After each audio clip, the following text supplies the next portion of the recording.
5 বছরের জন্য কি যারা বলছেন জনগণ চাচ্ছে, জনগণ যে চাচ্ছে তার মাপকাঠিটা কি? জনগণ কি কোনো নির্বাচনের মধ্য দিয়ে কি রায় দিয়েছে?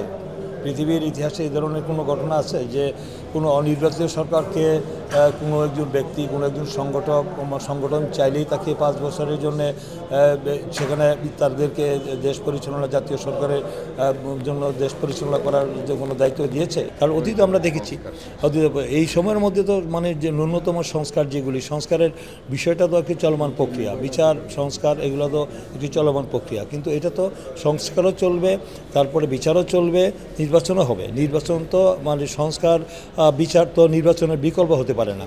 অনির্বাচিত ব্যক্তিদের তার দেশ পরিচালনার অভিজ্ঞতা তাদের নেই, নার কারণে আজকে দেশে একটা অস্থিতিশীল পরিস্থিতি তৈরি হচ্ছে এবং দেশের মানুষের মধ্যে যে তাদের প্রতি আস্থা, বিশ্বাস, কনফিডেন্স এটা দিনে দিনে তারা ফিকে হয়ে যাচ্ছে।